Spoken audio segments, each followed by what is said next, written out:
Aujourd'hui, finalement, je vais répondre à certaines de vos questions.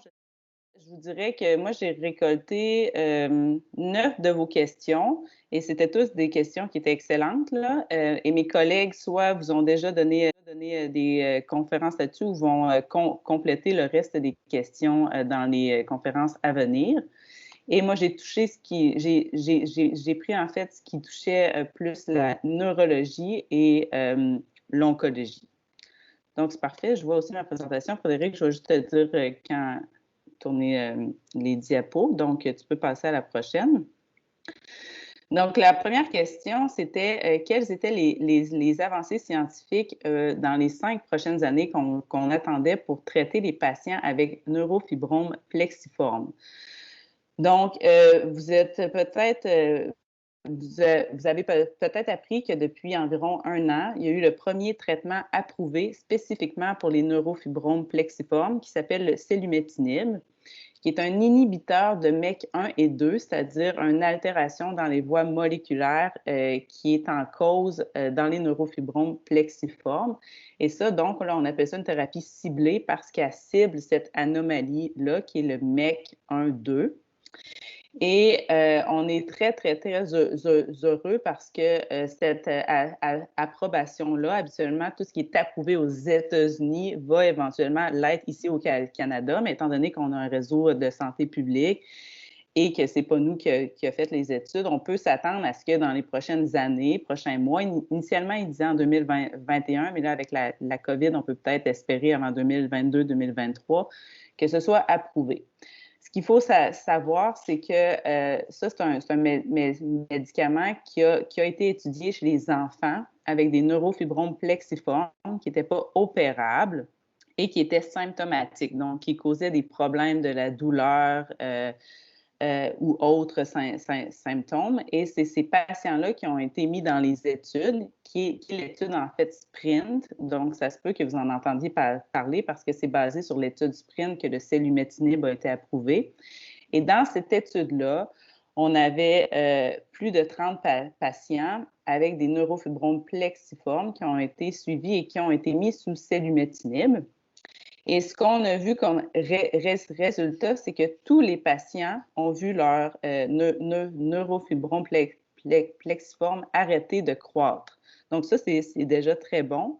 Et en plus de ça, plus de 70 des patients ont vu une réduction de plus de 20 du volume de leur neurofibrome plexiforme. Donc encore là, un très gros gain. Et en plus de ça, la majorité des patients avaient une amélioration dans la force, dans la fonction motrice, dans la qualité de vie, et tout ça était maintenu au long terme. Encore là, au long terme, on parle d'ici de plus d'1 an, étant donné que l'étude a été faite sur environ 1 à 2 ans de suivi. Donc ça, pour l'instant, c'est les meilleures données qu'on a et c'est des données qui sont vraiment, vraiment incroyables. Et c'est là-dessus qu'a été approuvé le selumetinib aux États-Unis l'an passé. Donc, on s'attend à ça pour les enfants dans les prochaines années au Canada aussi. Et actuellement, étant donné que c'était, tu peux changer de slide, Frédéric. Étant donné que c'était aussi un avancée très grande, il y a beaucoup d'autres études qui sont en cours, comme on va voir dans la prochaine slide. Pour l'instant, ici, ce que je voulais vous montrer, c'est qu'à gauche, là, vous avez, dans le fond, les voies métaboliques dans les cellules qui sont normalement là chez les patients qui ont une protéine NF1 qui marche bien. C'est-à-dire qu'elle met comme un break aux signaux de croissance de ces cellules. Par contre, dans l'image de droite, là, vous voyez où il y a un X, c'est que si vous avez une NF1 mutée, mais vous ne faites plus de neurofibromine et donc vous n'avez plus le break et donc là, il y a trop de croissance cellulaire. On peut changer la slide. Attends un peu, on revient juste avant, j'ai oublié de dire quelque chose. Donc, vous pouvez voir ici, là, dans le diagramme, là, qu'il y a le mot MEC, là, dans l'espèce de carré rose là, qui représente la cellule. Bien, les inhibiteurs de MEC, comme le selumetinib, ça vient bloquer ça, en fait. Donc, ça vient empêcher la croissance cellulaire et donc le développement de neurofibromes plexiformes. On peut changer la slide. Donc, ça, c'était l'étude SPRINT ici qu'on voit. Ça a été publié dans le New England Journal of Medicine, qui est un très, très gros journal. Et vous pouvez voir l'exemple du patient à droite en haut qui avait un neurofibrome de la cuisse et de la fesse au baseline. Et après 10 cycles de traitement, on peut voir que c'est beaucoup moins prononcé. Et si tu cliques encore une fois, Frédéric, non, reviens. Ah, tu peux pas, il n'y a pas d'autre image en lien avec ça? Moi, j'avais. Oui, exact. Fait que là, ici, vous pouvez voir aussi l'impact sur la jambe. Et sur l'autre photo, bien là, vous avez les visages avant et après de des enfants qui avaient des neurofibromes plexiformes au niveau du cou. Donc, tu sais, vous pouvez voir que c'est quand même assez important comme changement. On peut passer à la prochaine diapo. Et pour parler un peu de ce médicament-là, en fait, c'est un médicament oral qui se prend par la bouche 2 fois par jour et dont les effets secondaires sont surtout au niveau de la peau et du système gastro-intestinal, donc des nausées, des diarrhées, des mal de ventre et des petits changements au niveau de la peau. C'est pour ça, en fait, qu'il y a beaucoup de laboratoires qui se font avant le début du médicament et aussi pendant pour suivre ces changements-là. Les autres études en cours avec le selumetinib, en fait, on a... excusez, je vais juste tasser ma barre d'écran parce que je ne vois pas.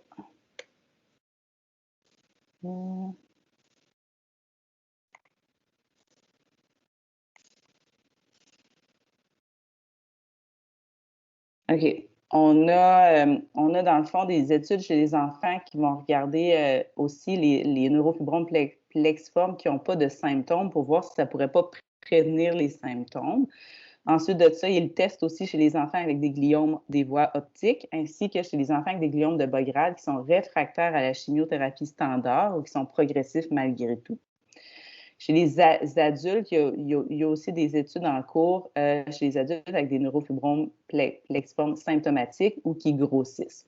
Donc, ça, c'est les données qui devraient nous arriver dans les prochaines années. Donc, il y a énormément d'espoir de ce côté-là. Prochaine diapo. Pour finir avec la question 1, en fait, il y a d'autres inhibiteurs de MEK qui sont sortis puis qui sont en cours d'études. Et on parle ici du trametinib, du mirdametinib, du binimetinib et du cabozantinib. Donc ça, c'est aussi dans les études quand même avancées. On est dans des phases 1 et 2 pour certains d'entre eux. Et il y a également d'autres agents aussi en études qui sont des inhibiteurs de les molécules des voies que vous avez vues dans les diagrammes initiaux. On peut aller à la prochaine diapositive.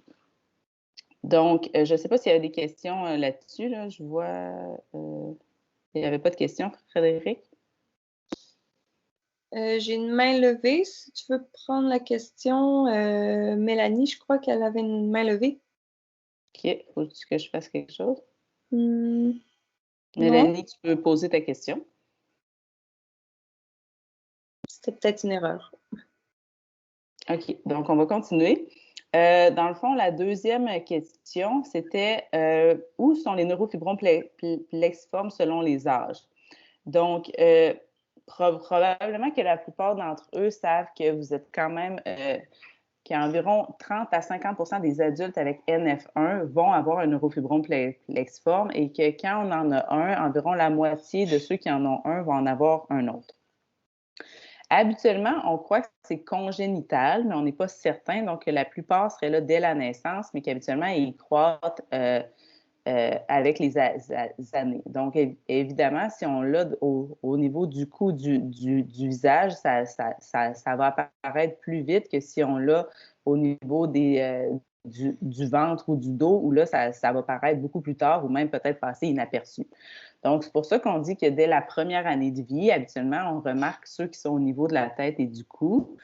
Et après ça, à l'âge scolaire, plus ceux-là qui sont au niveau de l'abdomen et des membres. Ce qu'il faut savoir, c'est que même si vous êtes 30 à 50 à en avoir un, seulement 20 et moins vont avoir besoin d'une intervention pendant l'enfance. Et ce chiffre-là va tendre à diminuer beaucoup parce que parce que justement, on a des traitements comme le selumetinib qui s'en vient. Ce qu'il faut savoir, ce qui est important pour vous surtout, c'est que ceux qui ont un neurofibrome plexiforme, il y a quand même un risque de 10 de transformation en cancer à vie. Donc, c'est pour ça que c'est extrêmement important de faire le suivi avec une clinique comme nous ou ailleurs et de s'assurer que vous n'avez pas de symptômes alertants, c'est-à-dire de douleurs qui progressent, qui ne passent pas, de problèmes là, à marcher ou à bouger un membre, de changement dans la sensation ou de croissance rapide. Fait que tout ça, c'est des choses à mentionner à votre médecin. Et dans le doute, ce qui vaut toujours mieux de faire, c'est de le mesurer avec un tape, là, à mesurer aux côtés. Fait que vous pouvez voir un peu si ça grossit de volume ou prendre des photos de façon sérieuse. Ce qu'il faut surtout retenir de tout ça, c'est que la majorité d'entre vous n'auront pas de neurofibrome plexiforme. La majorité du temps, vous ne serez pas opéré si vous en avez un. La majorité du temps, ça ne sera jamais cancérigène. OK? Donc là, c'est juste ça que je veux vous retenir pour cette diapo. On change. La troisième question, c'était quelle est la proportion des patients avec une lésion visible au visage? C'est une question un peu large parce qu'il peut y avoir plus qu'une lésion là, au visage, mais comme on vient de parler, les neurofibromes plexiformes qui impliquent le visage, ils vont être apparents souvent à l'enfance, puis on dit que ça touche environ 5 des bébés. Au total, ben, on sait qu'il y a 30 de ceux qui ont un neurofibrome plexiforme qui vont en avoir dans la région de la tête et du cou. Aussi, il y a les dysplasies de l'aile sphénoïde, qui est un os ici, là, au visage. Et une dysplasie veut dire que l'os est mal fait ou est absent, comme vous voyez dans le scan ici. Donc, tu sais, vous pouvez voir à votre droite qu'il y a un bout de blanc, l'os, puis à gauche qu'il manque un bout d'os. Et ça, vous pouvez voir que juste devant la flèche, là, les deux ronds, c'est les yeux. Là. Fait que, tu sais, vous pouvez imaginer que s'il manque un bout d'os, ben, c'est comme s'il y avait une protrusion, une sortie un peu vers l'avant de ce que la boîte crânienne contient. Donc, ça peut faire parfois des déformations au visage. Et finalement, on sait que 80 des adultes avec la neurofibromatose de type 1 ont des neurofibromes cutanés. Mais habituellement, le visage, ce n'est pas la partie principale. C'est plus au niveau du tronc, au niveau du dos, etc., mais pas au visage. On peut changer. La quatrième question, c'était en lien avec la NF1 et le système vasculaire. Donc, ce qu'il faut savoir, c'est que ça, c'est de plus en plus étudié. Donc, on n'a pas les bons chiffres. Là. Pour l'instant, on dit qu'environ 15 des gens qui ont la NF1 vont avoir des problèmes vasculaires. En général, les deux changements les plus communs sont l'hypertension artérielle et les anomalies des vaisseaux. L'hypertension artérielle, on sait qu'il y a déjà un grand nombre de monsieur, madame, tout le monde qui en font, puis habituellement, il n'y a pas vraiment de cause. Et c'est la même chose aussi chez les NF1, mais à un âge plus jeune. C'est-à-dire qu'environ 15 des gens avec NF1 vont avoir de l'hypertension artérielle à n'importe quel âge, autant chez l'enfant, l'adolescent, le jeune adulte que plus tard. Donc, c'est pour ça qu'à chaque visite, vous allez nous voir, on prend la tension artérielle. Et c'est surtout pour ça que vous devez absolument avoir un médecin de famille qui, lui aussi, prend votre tension artérielle à chaque année. Parce qu'on ne veut pas que ça passe inaperçu. Quand vous avez une hypertension en NF1, la plupart du temps, il n'y a pas de cause, mais dans environ 1 à 2 des cas, il y a des causes liées aux anomalies des vaisseaux, entre autres au rétrécissement des artères qui mènent au rein. Et ça, nous, on a besoin de le savoir. Donc, ça se peut qu'on vous fasse passer un écho au ventre, c'est-à-dire une imagerie pour aller voir les vaisseaux qui mènent au rein pour être sûr qu'ils soient normaux. Parce que dans ce cas-là, ça pourrait changer nos interventions face au traitement de votre hypertension artérielle. On va aussi chercher d'autres problèmes comme un phéochromocytome, qui sont, on mesure ça dans le sang et dans les urines pour voir si vous l'avez.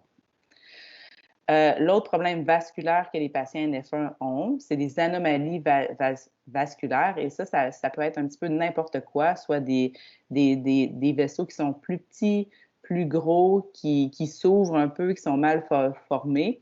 Et ça peut toucher n'importe quel vaisseaux, autant ceux du cerveau que du cou, que du corps aussi ailleurs. Donc, c'est pour ça qu'habituellement, quand vous allez venir là, à notre clinique, nous, on va faire là, une imagerie du cerveau et on va inclure aussi une imagerie des vaisseaux avec ça. On peut passer à la prochaine diapo. Je vais juste me mettre sur...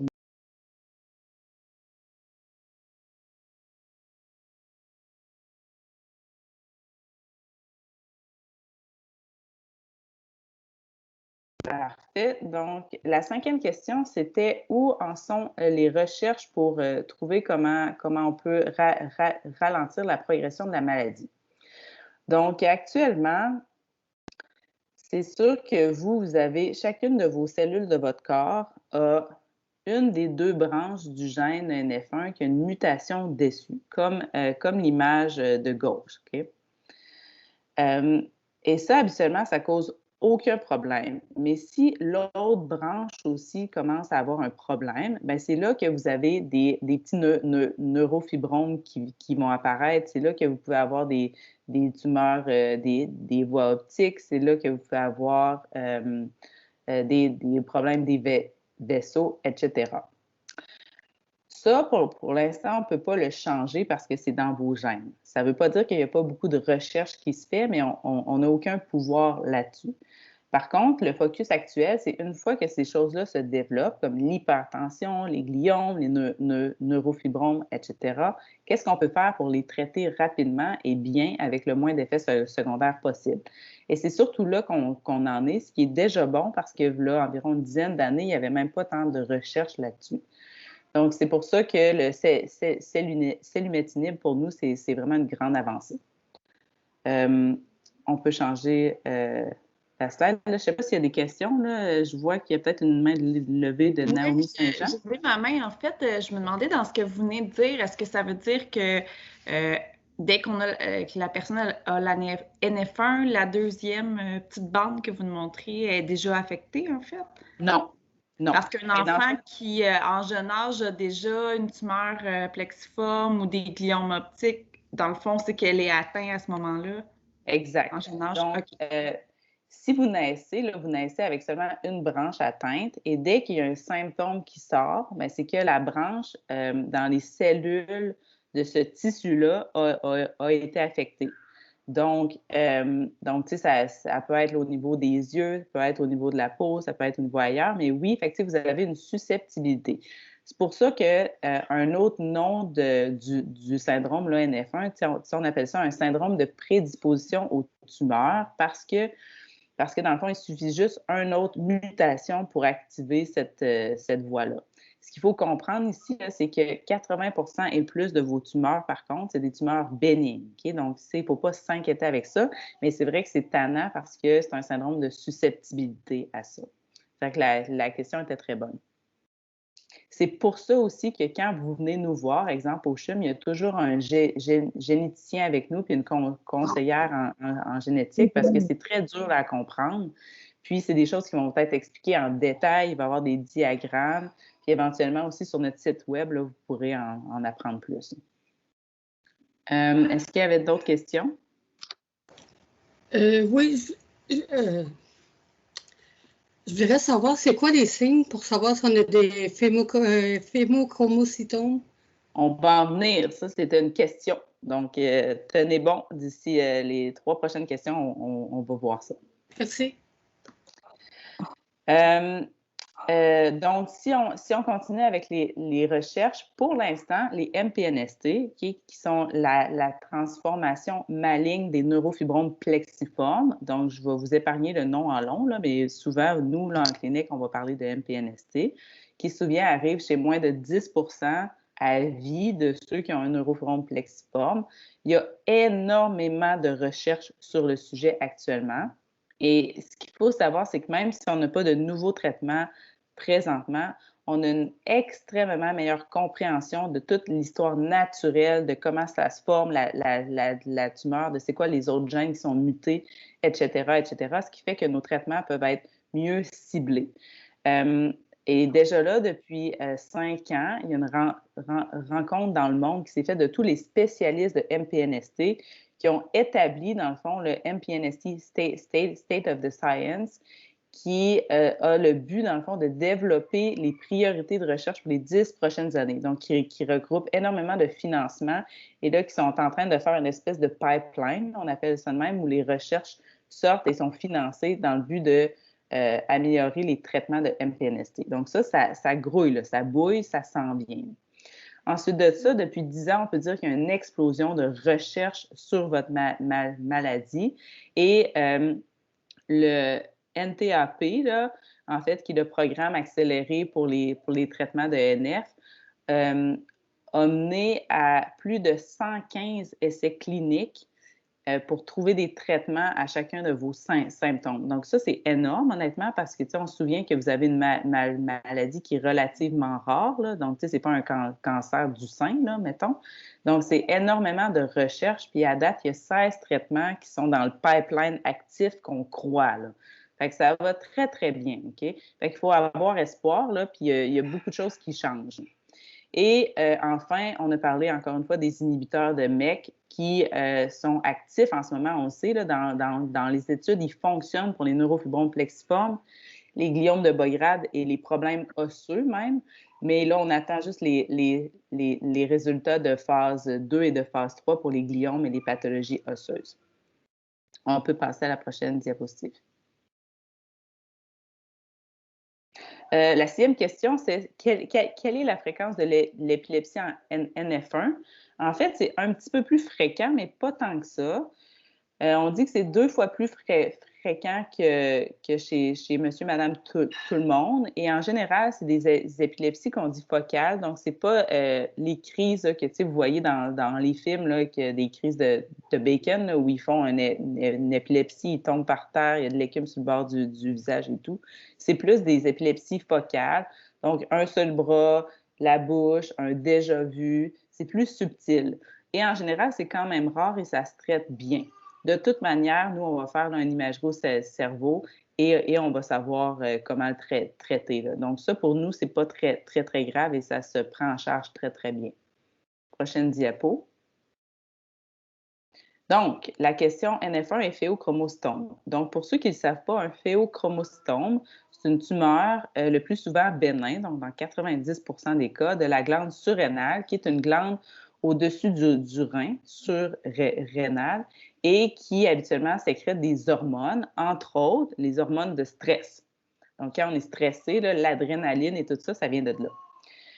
Quand ça devient une tumeur, c'est comme si ça sécrète trop de ce que ça sécrète habituellement, donc plus d'hormones du stress, qui fait des symptômes un peu de stress. Donc, maux de tête, sudation, rougeur, palpitations, hypertension artérielle. Le problème avec ça, c'est qu'il y a juste 50% des patients qui ont un phéochromostome qui vont avoir ces symptômes-là. Et c'est aussi pour ça que dès que vous avez une hypertension artérielle, c'est important pour nous de le savoir parce qu'on veut aller voir si vous avez un phéochromostome en dessous ou non. Et donc, ça, c'est des symptômes à retenir. Ce qu'il faut pourtant savoir, c'est qu'un maux de tête seul n'est pas un phéochromostome. Okay? Dans 80% des cas, vous allez avoir les autres symptômes là, avec ça. Donc, il ne faut pas s'alarmer si vous avez mal à la tête. Là. Seul, ça ne nous dérange pas. Puis habituellement, ça vient en bouffée. Là. Donc, vous avez une espèce de bouffée de chaleur, vous êtes toute rouge, vous suez, vous êtes étourdi, palpitations, vous avez mal à la tête, ça dure quelques minutes, puis après ça part. Ce n'est pas un mal de tête de « j'ai pas pris mon café à matin, puis je suis fatiguée, le COVID est tannant ». On se comprend. Puis habituellement, on fait une imagerie et on fait aussi des prises de sang et on fait une collecte aussi urinaire pour voir si les hormones sont sécrétées. Non? Et le traitement est quand même très, très simple. On enlève là, la tumeur et dans 90% des cas, elle ne revient pas. Carole, je crois, a une question. Oui, je viens de voir ça, mais ça ressemble à quelque chose que ma fille se plaint des fois. Elle vient qu'elle a mal à la tête, elle est super chaud tout d'un coup, même s'il fait froid. Puis elle manque d'air, elle étouffe, puis elle en vient à en vomir. Par contre, sa pression chez le médecin est belle. Je ne la prends pas à la maison. Je devrais-tu m'inquiéter qu'elle aurait le phéochromostome? Tu sais, c'est sûr que je pense que ça vaut la peine d'en parler à votre médecin. Là. Je sais pas, votre fille, elle a quel âge, puis c'est suivi à Sainte-Justine dans la clinique de NF1 ou quoi que ce soit, mais ou à son médecin de famille. Mais tu sais, effectivement, à des symptômes comme ça, une prise de sang, c'est bien peu là, pour en avoir le cœur net. Par contre, il faut aussi penser que c'est des symptômes qui peuvent facilement ressembler à des crises de panique. Donc là, moi, je dis ça en dehors, en sachant pas, mais c'est sûr qu'il va y avoir d'autres questions qui vont être posées pour un peu voir est-ce que ça peut être ça, oui ou non. A priori, ben, comme je dis, c'est une liste de symptômes qui fit un peu avec ce que je viens de dire, mais c'est dur pour moi là, d'en dire plus. Comme je dis, je pense que vous pourriez avoir une prise de sang. Mais à savoir que c'est pas quelque chose qui est urgent à faire demain matin. Là. C'est correct si vous allez là dans quelques jours parce que vraiment, habituellement, c'est bénin puis ça n'arrive pas en rafale et tout. Je pense qu'il y a quelqu'un qui a un micro ouvert. Est-ce que ça répond à votre question? Oui, mais elle est suivie, elle a 15 ans, puis elle est suivie avec Dr. Altenberg Ah, ok, ben oui, ben exactement. Fait que, vous pouvez lui dire ça, puis elle va savoir elle va savoir les questions à poser, puis est-ce qu'il faut aller de l'avant ou non, là, parce que c'est une excellente équipe. On lui en avait parlé cet automne, elle pensait plus à des brûlures d'estomac, fait qu'elle lui a fait prendre un médicament. Là, c'est des cas par cas, là. Ben, c'est ça. Fait que ça, je pense que, on ne commencera pas à faire des consultations pour tout le monde ici. Ici, je vous liste un peu les symptômes. C'est sûr qu'elle est 100 fois mieux placée que moi pour savoir un peu le contexte dans lequel elle évolue, puis c'est quoi ses symptômes. Puis elle est excellente, là, Dr. Ortenberg. Donc, je vais lui laisser le soin à elle de voir. Mais pour le reste, ici, je vais vous informer, puis vous pouvez lui en parler. On va passer à la prochaine diapositive, à moins qu'il y ait d'autres questions. Oui, j'ai une question. Mon fils a 8 ans et demi, et il présente une épilepsie depuis l'âge de 1 an et demi. Il a été traité. Et après, depuis 2 ans, il n'y a rien. Il a arrêté le traitement. Mais maintenant, il recommence les épilepsies partielles. Ma question est, est-ce que l'épilepsie due à la neurofibromatose est peut-être irréversible ou elle peut être à vie? Je ne sais pas. Donc, habituellement, oui, c'est dur à dire si l'épilepsie de votre fils est liée à ça, mais on sait que les patients qui ont NF1 font plus d'épilepsie parce qu'ils ont une tendance à avoir certaines maturations du cerveau qui sont anormales. Donc, il suffit de juste là, une neurone qui est pas exactement à la bonne place pour avoir des signaux un peu trop gros qui va créer de l'épilepsie. Donc, habituellement, si on pense que c'est dû à la NF1, si ça ne se traite pas bien avec des médicaments, bien là, il y a d'autres tests à faire, mais on a tendance à croire que c'est à vie, à moins qu'on ait enlevé une partie du cerveau qu'on croit en cause. Excusez, j'ai un bébé derrière qui est fatigué. Mais c'est dur à dire encore là, mais c'est sûr que s'il refait des crises et que là, il n'est pas sous traitement, bien, il faut revoir un petit peu les médecins qui ont fait le diagnostic, qui ont prescrit le traitement. Et là, vous allez avoir une évaluation plus complète. Mais oui, il y a des malformations au cerveau des gens NF1 qui prédisposent à l'épilepsie. Une autre question, s'il vous plaît, à propos des neurofibromes. Il a une au niveau du sourcil. Est-ce qu'elle est douloureuse? Parce que parfois, il me dit qu'il a une céphalée. Ça peut être dû à du neurofibrome ou quoi? Encore là, c'est très, très dur pour moi de répondre étant donné que je n'ai pas vu votre fils. Donc, c'est des questions pour moi qui sont un petit peu dures, là. Mais habituellement, les neurofibromes sont cutanés seulement et ne donnent pas de mal de tête. C'est un tout autre aspect. Donc, probablement qu'il a mal à la tête pour d'autres raisons, là. Est-ce que la neurofibromatose peut causer des migraines ou ça peut isoler la migraine? Donc, la neurofibromatose ne cause pas de migraine. mais on voit que les gens avec NF1 ont plus de mal de tête. Encore là, c'est très, très dur de faire une étude pour vraiment isoler toutes les variables et savoir si c'est vraiment la NF1. Mais on sait aussi que la NF1 sont plus, comment dire, les signaux de douleur, ils vont les ressentir plus. Donc, c'est dur à dire qu'est-ce qui est la poule ou l'œuf, mais c'est pas la NF1 qui va causer la migraine. Mais en général, les gens avec NF1 ont plus de maux de tête globaux. Mais il y a beaucoup d'autres choses parce que les gens avec NF1 ont aussi des fois plus de stress et d'anxiété que d'autres, des problèmes de sommeil. Donc, il y a une grosse évaluation à faire autour de ça. Et ça, c'est vraiment votre médecin de famille qui va être le mieux placé pour le questionner et l'examiner. J'ai une petite question. Merci. J'ai une petite question, je ne sais pas si on m'entend. Oui. Est-ce que c'est différent ou c'est pareil pour les adultes? Parce que moi, je fais de la haute pression, puis je me demandais si ça n'avait pas un lien. Je n'ai jamais demandé à mon médecin, là, d'ailleurs. Là. Donc, tout patient avec NF1 qui fait de l'hypertension artérielle mérite au moins une prise de sang et une analyse dans les urines pour voir s'il n'y a pas des hormones en trop.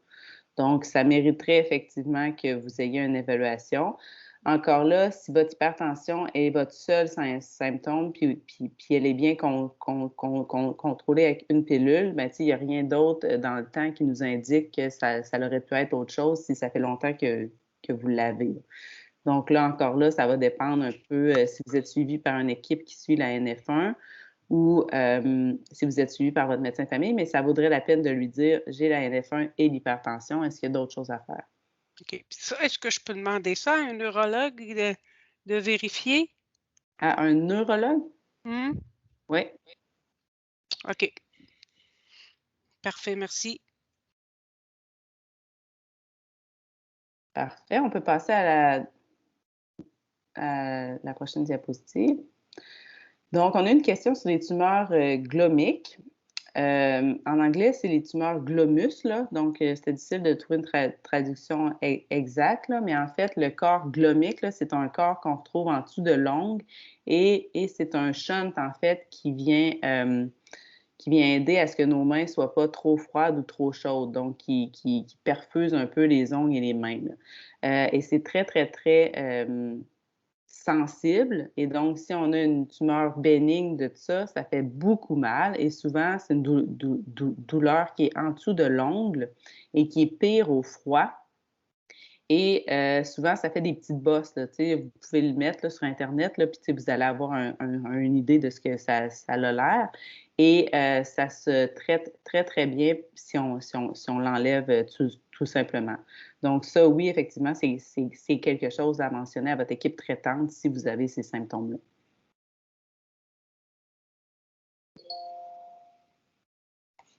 Prochaine diapo. Et ça, c'était la dernière question. Après ça, je vais pouvoir prendre les vôtres. Donc, il y avait une question qui disait, est-ce qu'il y a des recommandations spécifiques pour les patients NF1 en lien avec la COVID? Peut-être qu'il va en avoir dans le futur. On est un peu trop tôt pour l'instant, mais actuellement, il n'y a aucune recommandation spécifique. Ce qu'on sait, c'est que les patients avec NF1, en général, ils ne sont pas plus à risque que d'autres d'avoir une infection virale et donc ne sont pas plus à risque que d'autres d'avoir une infection au coronavirus. Et si les patients NF1 l'ont, le COVID, on ne sait pas s'ils vont être affectés plus que d'autres. Ce qu'on sait par contre, c'est qu'il y a certaines complications de la NF1 qui peuvent prédisposer à avoir des symptômes plus sévères, surtout tout ce qui touche les poumons. Donc si vous avez une scoliose sévère, si vous avez des neurofibromes plexiformes dans la cavité du thorax, ou si vous avez une atteinte des poumons due à la NF1, bien, ça se peut que si vous attrapez le COVID, bien, vous allez avoir des symptômes pulmonaires plus sévères. Donc ça, c'est ce qu'on suppose, mais encore là, il n'y a aucune donnée. Et évidemment, comme tout le monde, vous êtes fortement encouragé à prendre un vaccin dès que votre tour sera venu. Et